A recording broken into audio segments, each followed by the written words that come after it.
bí a ṣe ń bọ̀ ọ̀rọ̀ wa lọ ẹlẹ́ẹ̀kẹta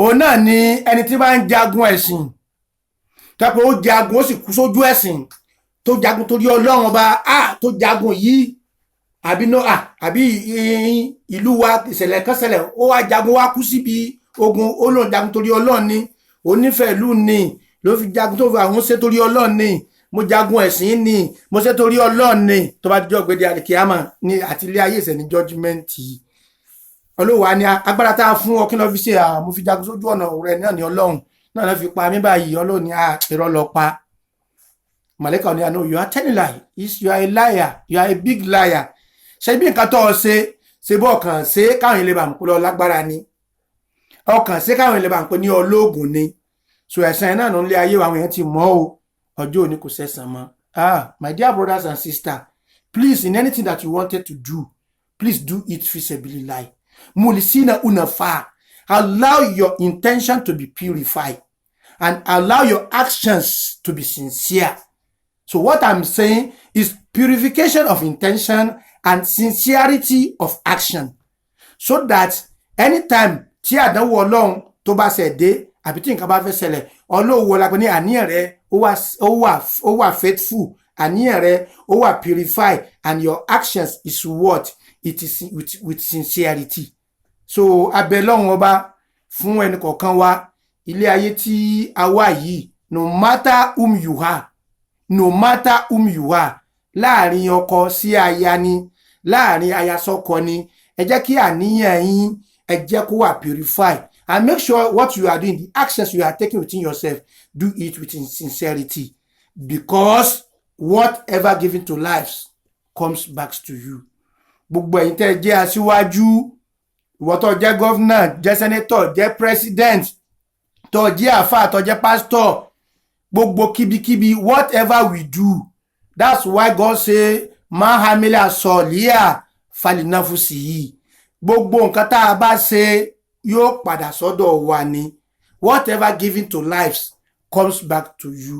Tó bá rí èèyàn bóyá Ọlọ́run wá gbéga àbójẹ́ àfáà ń wá ṣe wá sí tó bá ti ń ro aburú sí báyìí ọ̀dọ̀ rẹ̀ ní padà bọ̀ bó bá sì rèèyàn tí orí pásítọ̀ orí sẹ́nétọ̀ orí gọ́fúnà orí ẹ má ro aburú sí wọn ẹ sì ẹ má ṣe nǹkan aburú sí wọn because whatever you do it comes back to you.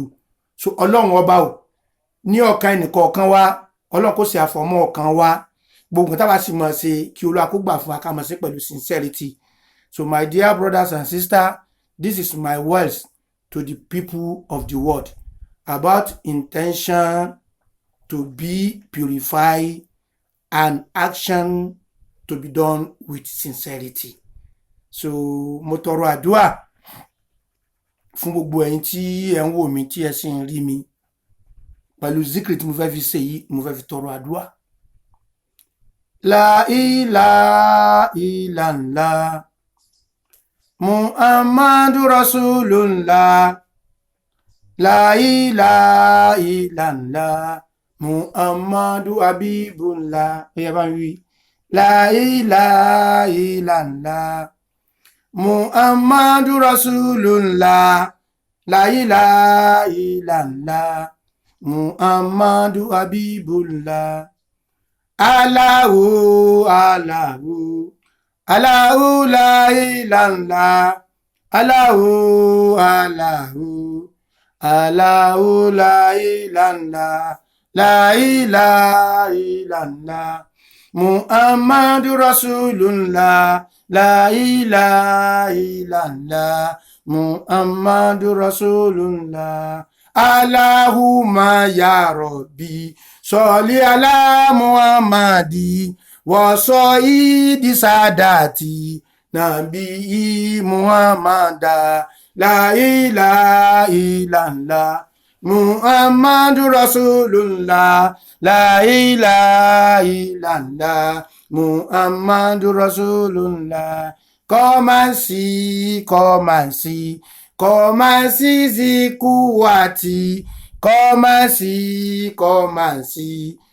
and see power of God La ilaha illallah.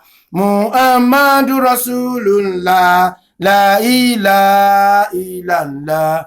Muhammadu Rasulullah. Sayyidina Muhammadu Rasulullah. Alayhi salamullah. Allahumma salli ala Sayyidina Muhammadu al-Fatih lima uglik. Waliyati miniman sabak. Nasrullah bilyak. Waliyadi la sratika mustaqim. Wa lali akokodiru wa mgidi alazim. O God of power. O God of Zikwat. O God of power, I call you. The God of power that sat on a throne called Kursiyu. The Kursiyu of the God of power is bigger than the heaven and the earth. And the God of power is bigger than the Kursiyu. As you are hearing my voice, as you are seeing me, as you are looking at me, no matter what you are facing, Almighty Allah, that is the God of power, I commit you into the custody of God of power, for God of power to forgive you any atrocity, to give you safety, to protect you, and give you prosperity. Albarika ya Rasulullah sallallahu alaihi wasallam. Adúpẹ́ lọ́lọ́run, gbogbo ẹni tí ẹ ń gbọ́ mi tí ẹ sì ń rí mi, mo bá ń bẹ lọ́run ní agbára Ọlọ́run ìrí tí a ríra yà ní ríra ìbànújẹ́. Just make sure you try it. Kan fídíò yìí tó bá ti gbọ́, kàn sí amina.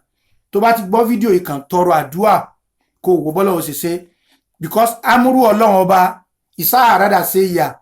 Tí Ọlọ́run bá àṣẹ rẹ̀ ìsá àrádà ṣe yà. When God have anything in mind, ìsá àrádà ṣe yà tó bá ti gbèrò rẹ̀ lọ́kàn, à ń yàkúlàlà yóò wí ni. Kún yóò sì rí bẹ́ẹ̀, fáyàkùn yóò sì jẹ́ bẹ́ẹ̀. Mo fi ahọ́n Ọlọ́run ọba kàlámùlá tẹ́pọ̀ náà ló ní ọ̀rọ̀. Ọlọ́run ní ọ̀rọ̀, ó sì ló ní ọ̀rọ̀.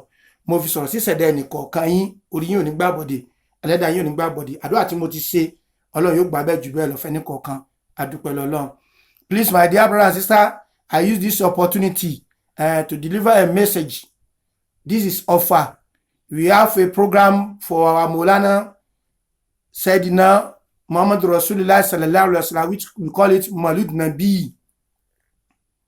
On behalf of Sheikh Muhammad Jami Bulala Aham Shakakwala Yas at Offa on 22 and 23 of November. 22 Friday, November is the Zikri night. While 23 Saturday is the Maulud Nabi in the night. So may the Almighty Allah spare our life. Olùgbàlejò wa náà ni bàbá wa, ọlọ́lá wa, Al-Waladu Sirul Habibi, Fadilat Sheikh Maulana Sheikh Muhammad Lukman Adamallahu Ayatau. Kọ́lọ́n kó jẹ́ ká rí bàbá pẹ́, kọ́lọ́n kó bá lọ́rọ̀ ẹ̀mí wa, kó lọ́rọ̀ ẹ̀mí bàbá fún wa. Ẹ kú múra bàbá, akíyín, Ọlọ́hun wọlá ẹ̀jẹ̀ bàbá tí ẹ jẹ́, Ọlọ́hun sì wọlá omi ara bàbá tí ẹ jẹ́, Ọlọ́hun sì wọlá pé ní Ọlọ́run bá tó gbé sípò Khalifa. He is the general Khalifa worldwide of Maulana Sheikh Muhammad Jami Bulala Aham Shakakwala Yas. Ọlọ́run apẹ́ ní kọ̀ọ̀kan wa. Èèyàn mọ́ lọ sí Mẹ́kà tí ó ná bí 1 million 2 million lọ sí Mẹ́kà tó lọ fi tọrọ àdúà. Àwọn èèyàn lọ sí Kaula tó lọ ń tọrọ àdúà. Èló ló fẹ́ ná yín kẹ́ fi wá sí Ọ̀fà. And I'm very sure of one thing. Ẹ wá test Ọ̀fà wò. Ẹ wá test Ọ̀fà wò. Ẹ just come. Ẹ wá test ẹ wò pé mo ní bùkátà kan ń gbé lọ sọ́fà. There are two things I will know about this Ọ̀fà. Ọ̀fà is town of Kun Fayakun. Ìlú Ọ̀fà yìí, ibẹ̀ ni wọ́n pè ní home of Kun Fayakun. Èèyàn báwọn. Ẹlẹ́ẹ̀kejì, when we say Ọ̀fà, coming to Ọ̀fà, you will not suffer again. Ẹ lọ kọ kalẹ̀, just take it like that. It is like that. Either you believe it or not. Tó bá mú abẹ́rẹ́ tó bá fi gúnyàn yóò kúkú dùn. Ọ̀rọ̀ tí ń sọ yìí, Ọ̀fà, when you come to Ọ̀fà, just have it in your mind. Purify your intention. Pé òun lọ sọ́fà, mi fẹ́ sọ́fà mọ́. Òun lọ sí Ọ̀fà, mo fẹ́ kí ìfà owó, ìfà ọmọ, ìfà ọkọ, ìfà àrísìkí, ìfà admission, ìfà appointment, ìfà tọrọ ẹ̀ báwọn. With that intention, you come to Ọ̀fà. Tẹ́ bá ti wá sí Ọ̀fà, mo ní káyẹ́ká ni ẹ̀yin wà purify ẹni àníyàn dáadáa. Tẹ́ bá sì dé, ẹ mọ́ rìnrìn kúrìn. Your actions, do it with sincerity. So ní agbọ́rọ̀ Ọlọ́run ọba yóò bá mú ọjọ́ lọ́wọ́. It is November 22 and 23. Subhana rabbika rabbil izzati amma yasifun. Wassalamu ala mursalin walhamdulillahi rabbil alamin.